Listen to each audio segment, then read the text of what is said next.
Εξόριστος στο χωριό Ζάτουνα της Αρκαδίας. Ο κλειός γύρω μου ασφυκτικός. Τα νεύρα μου τεντώνουν. Η ψυχή μου πονάει. Ξαφνικά ακούω τη χάλκινη φωνή του Σικελιανού. «Ομπρός, η δημιουργή». Βλέπω τον ποιητή μπροστά μου, γιγάντιο άγγελο να περνά, να φεύγει και να ξανάρχεται. Η φωνή του φροντερή, όπως το Φλεβάρι του 43 στη γερμανική κατοχή, όταν στον τάφο του Παλαμά και κάτω από τη μύτη των γερμανικών όπλων βροντοφώναζε το σάλπισμα για αγώνα και ελευθεριά.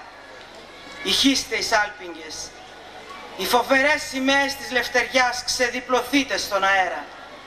Ο στίχος με τυλίγει σαν αιμοστρόβιλο. Ομπρός, βοηθάτε να σηκώσουμε τον ήλιο πάνω από την Ελλάδα. Έξω χιονίζει. Είμαι μόνος. Οι φρουροί μου τουρτουρίζουν στο κρύο. Τους φωνάζω μέσα στη ζεστασιά. Τους κερνώ τσικουδιά. Βγάζουν τις χλένες, κάθονται γύρω από τη φωτιά και με παρακολουθούν αμήχανα να συνθέτω με συντροφιά το πιάνο. Ξαφνικά γουρλώνουν τα μάτια. Για ξαναπαίχτω. Παίζω το τραγούδι από την αρχή και προχωρώ. Κερνώ ξανά τσικουδιά. Το χιόνι έξω στόλισε τις καρυδιές. Νυχτώνει. Τα ποτήρια σηκώνονται. Τα πρόσωπα αρχίζουν να κοκκινίζουν. Μίκη, παίξε κι άλλο. Παίζω κι άλλο. Και συνεχίζω να γράφω ασταμάτητα. Το μπουκάλι άδειασε. Το χιόνι σταμάτησε. Παίζω ξανά το Σικελιανό. Πίνουμε τις τελευταίες γουλιές, κοιταζόμαστε στα μάτια και όλοι μαζί βγαίνουμε έξω. Πρώτος εγώ ανοίγω δρόμο μέσα στο χιόνι. Τρεκλίζοντας και τραγουδώντας ακολουθούν οι φρουροί μου. Μπαίνουμε στο καφενείο. «Γιάννη, κερνάω όλο τον κόσμο. Τι έπαθες, με ρωτάει ο Χρόνης. Παντρεύεις κανέναν? Πάντρεψα τη μουσική μου με το Σικελιανό.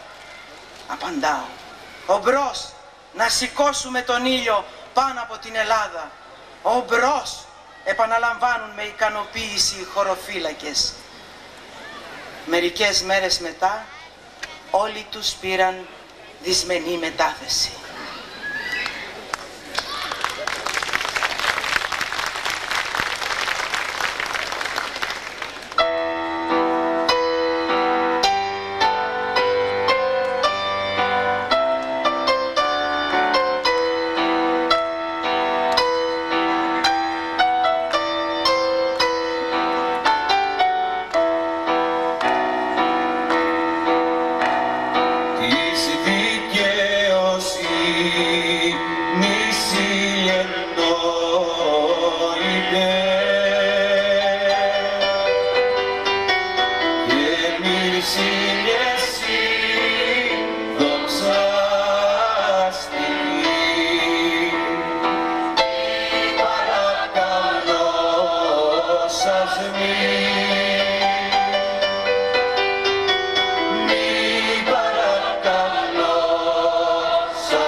Δυο γιους είχες, μανούλα μου, δυο δέντρα, δυο ποτάμια. Ο ένας για την Ανατολή και ο άλλος για τη Δύση. Και εσύ στη μέση μοναχή μιλάς, ρωτάς τον ήλιο. Ήλιε που βλέπεις τα βουνά, που βλέπεις τα ποτάμια, όπου θωρείς τα πάθη μας και τις φτωχές μανούλες. Αν δεις τον Παύλο φώναξε και τον Ανδρέα πες μου, με ένα καημό τα ανάστησα, με ένα λιγμό τα ηγένα. Μα εκείνοι αφήνουνε βουνά, διαβαίνουνε ποτάμια, ένας τον άλλο ψάχνουνε για να αλληλοσφαγούνε. Και εκεί, στο πιο ψηλό βουνό, στην πιο ψηλή ραχούλα, σημά κοντά πλαγιάζουνε κι όνειρο ίδιο βλέπουν. Στις μάνας τρέχουνε κι οι δυο το νεκρικό κρεβάτι, μαζί τα χέρια δίνουνε, τις κλείνουνε τα μάτια και τα μαχαίρια μπήγουνε βαθιά μέσα στο χώμα κι απέ κι ανέβλησε νερό να πιείς, να ξεδιψάσεις. Του νεκρού αδερφού ήταν 13 του Οκτώβρη του 1962, όταν για πρώτη φορά παρακολούθησα το μνημειώδες έργο σου, το τραγούδι του νεκρού αδερφού. Ήταν τότε που επέμενες. Έταξα μοναδική αποστολή στον εαυτό μου να κλείσω τις πληγές που άνοιξε ο αδελφοκτόνος εμφύλιος πόλεμος. Βαριά η αποστολή σου, δεν σε άφηνε να ησυχάσεις. Άλλοτε μονάχος, άλλοτε μεθυσμένος από τη βοή του πλήθους, όμως πάντα με στόχο το χρέος και το καθήκον. Αυτό το καθήκον που πολλοί το χλέβασαν με το ίδιο πάθος που το δόξασαν. Πήρες λοιπόν την τέχνη, την έκανες γιορτή και σαν πολύτιμο δώρο τη χάρισες στη χώρα που εσύ ονόμασες θρησκεία. Θρησκεία μου είναι η Ελλάδα, φώναζες με καμάρι, ακόμα και όταν γυρνούσες ολομόναχος στους απέραντους παλιούς δρόμους. Γιατί ήσουν βέβαιος πως στο τέλος η αγάπη σου για την Ελλάδα που εσύ ονειρεύτηκες θα είχε τον τελευταίο λόγο. Κάπου εκεί είμαστε σήμερα, δικαιωμένος στην ψυχή του λαού σου που με τόσο πάθος και τόσο πίστη υπηρέτησες, μπορείς να νιώθεις άνετα. Άνετα θα πρέπει να νιώθουν και οι χιλιάδες νεκροί που σου ανέθεσαν να τους εκπροσωπήσεις, γιατί έκανες ό,τι μπορούσες, περισσότερα κι από όσα σου παράγγειλαν.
Στα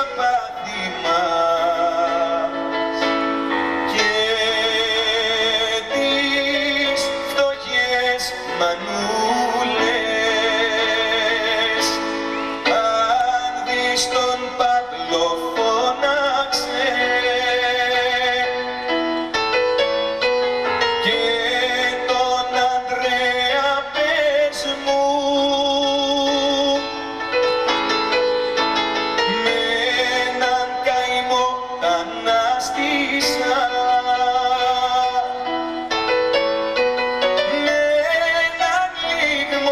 με έναν λίγμο τα γέννα.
Ευχαριστούμε θερμά τη μεικτή χοροδία του Δήμου Μακεδνών, τον Δημήτρη τον Βάση,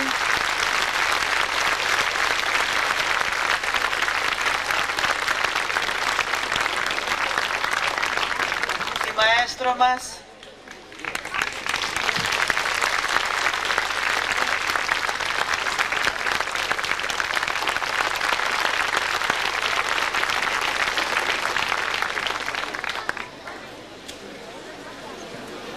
Δημήτρη τον Βάση με την ορχήστρα του θα τους ακούσουμε και στη συνέχεια του προγράμματος με ένα ειδικό αφιέρωμα στο έργο του Μίκη Θεοδωράκη. Θα ήθελα, ενώ θα αποχωρεί η χοροδία μας, να σας διαβάσω τον χαιρετισμό του ίδιου του Μίκη που ήρθε πριν από λίγο. Μας τον στέλνει από την Κρήτη, από τα Χανιά. Η σημερινή σας εκδήλωση αποτελεί για μένα ιδιαίτερη συγκίνηση. Δεν είναι μόνο η τιμή προς το πρόσωπό μου. Είναι ο συμβολισμός που δίνει η συγκεκριμένη περιοχή. Η ιδέα της ενότητας είναι κάτι στο οποίο αφιέρωσα σχεδόν όλη μου τη ζωή. Νέος ακόμα, μέσα στην κόλαση της Μακρονήσου, γράφω την πρώτη συμφωνία μου για τον Βασίλη Ζάνο που εκτελέστηκε και τον Μάκη Καρλή που σκοτώθηκε πολεμώντας τις τάξεις του Εθνικού Στρατού. Δηλαδή, για δύο φίλους που σκοτώθηκαν πολεμώντας σε αντιμαχόμενα στρατόπεδα, αλλά που μέσα στο μυαλό μου ξαναζωντάνευαν και δίνανε τα χέρια. Αργότερα, στα 1962, παρουσίασα το τραγούδι του νεκρού αδελφού, όπου πιο ολοκληρωμένα εξέφρασα τον πόθο του λαού μας για ενότητα. Δεν είναι τυχαίο ότι το έργο αγκαλιάστηκε και αγαπήθηκε από τον απλό λαό, ενώ χτυπήθηκε από όλες ανεξαρτήτως τις κομματικές εξουσίες. Σήμερα η κατάργηση κάθε κατασκευασμένης